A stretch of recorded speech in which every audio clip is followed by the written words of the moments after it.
jawab pertanyaan dari adik-adik yang bertanya. Aku udah keterima SNMPTN, terus udah itu SNMPTN-nya nggak diambil karena ya kampusnya nggak terlalu suka atau jurusannya nggak terlalu oke atau prodinya emang nggak terlalu pengen di situ. Terus udah itu ngambil SBMPTN lagi, kira-kira bisa atau enggak. Nah, sebelumnya jangan lupa klik subscribe dan turn on notification biar kamu selalu dapat informasi terbaru dari video-videoku selanjutnya.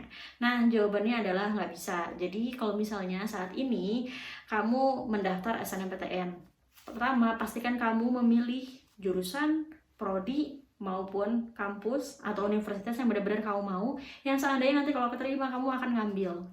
Jadi misalnya kamu pilihan pertama, terus udah itu ngambil pilihan kedua. Biasanya pilihan pertama pilihan yang idealis ya, kemudian pilihan kedua adalah pilihan yang realistis. Tapi sekalipun pilihan yang realistis, pastikan kamu memilih pilihan yang nantinya bakal kamu ambil.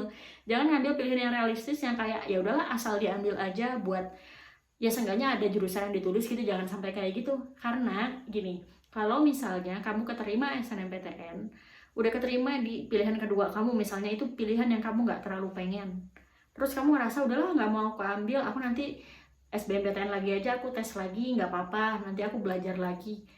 Bukan masalah kamu belajar apa enggak, nanti nilai kamu sebagus dan setinggi apapun, kamu nggak akan keterima melalui jalur SBMPTN. Kenapa? Karena namamu itu udah tersimpan di database panitia LTMPT-nya. Nah, jadi kalau misalnya kamu udah terdaftar nih, mahasiswa ini keterima di kampus ini melalui jalur SNMPTN terus nggak diambil dan daftar di SBMPTN, itu udah otomatis di blacklist mahasiswa tersebut. Jadi satu-satunya cara ya kalau misalnya kamu keterima SNMPTN terus kamu nggak berminat buat ngambil jurusan tersebut, nggak usah daftar SBMPTN lagi, daftar aja nanti ujian mandiri. Tapi ya yang perlu kamu perhatikan adalah kalau ujian mandiri nanti biaya kuliahnya akan jauh lebih mahal dibandingkan kalau misalnya kamu masuk melalui jalur SNMPTN atau SBMPTN. Tapi seandainya pun kalau emang udah keterima SNMPTN terus misalnya ternyata orang tua nggak setuju kuliahnya di daerah tersebut, misalnya karena jauh kampusnya atau mungkin ada alasan-alasan lain dan terpaksa harus menolak hasil SNMPTN-nya, ya daftarlah di jalur mandiri tersebut. Tapi kalau jalur SBMPTN mending nggak usah daftar karena udah pasti nggak keterima ya. Ini berdasarkan hasil sosialisasi SNMPTN 2022.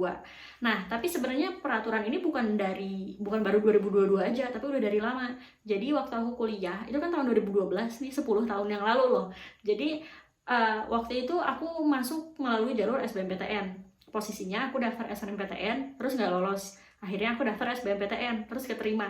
Kalau case-nya seperti itu nggak masalah karena bukan kita menolak hasil SNMPTN ya, tapi emang nggak keterima kan, jadi akhirnya daftar lagi SBMPTN terus lolos. Nah terus udah itu aku ketemu sama temenku yang waktu itu akhirnya kita kuliah di kelas yang sama, kemudian kita tanya-tanya dulu masuk kuliahnya jalur apa, dia bilang jalur mandiri. Jadi dia waktu itu ikut SNMPTN ngambil jurusan teknologi pangan di IPB dan dia keterima di SNMPTN itu.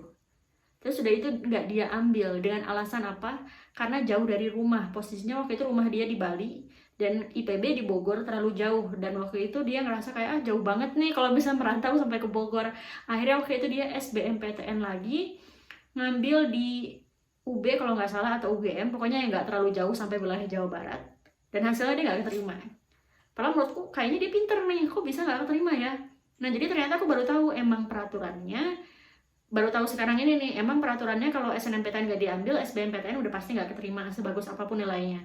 Jadi akhirnya SBMPTN nggak lolos, akhirnya dia ikut ujian mandiri di Universitas Brawijaya ngambil teknologi pangan dan akhirnya sekelas sama aku.